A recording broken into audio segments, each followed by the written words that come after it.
این صحنه که در میجگان است، یادگار زی خمارستان است. گرد این صحنه که در میجگان است، یادگار زی خمارستان است. اولین ساز سرودی دلی ما از جوانی گلی احسان است. اولین ساز سرودی دلی ما از جوانی گلی احسان است. تا ابد ما هم صدایه، هم نشین و هم نوایه. تا ابد ما هم صدایه، هم نشین و هم نوایه. عاشقی شعر و سروده تا جهانت آشنایه.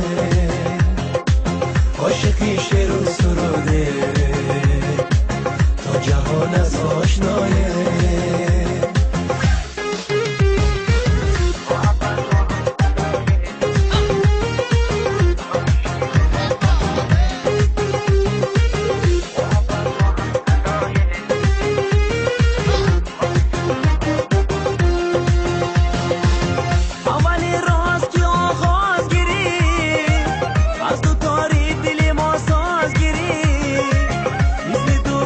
کبوتر بسما این چونین نامه پرواز گیری. اولی راز کی آغاز گیری، از تاری دلی ما ساز گیری. مثل دوبال کبوتر بسما این چونین نامه پرواز گیری.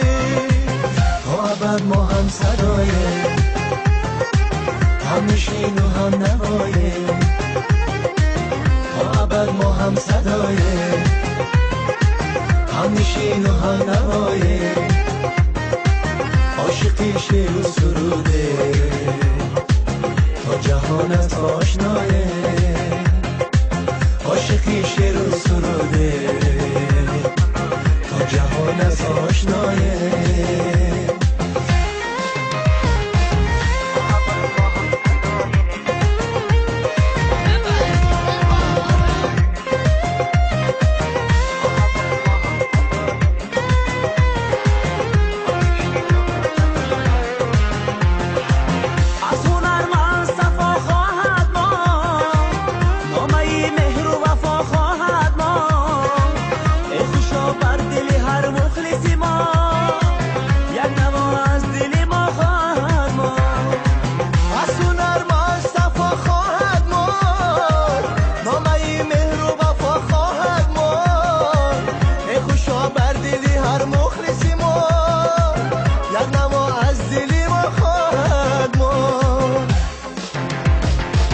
گرد این صحنه که در میجگان است، یادگار زی خمارستان است.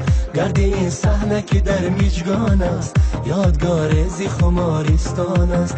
اولین ساز سرودی دلی ما از جوانی گلی احسان است.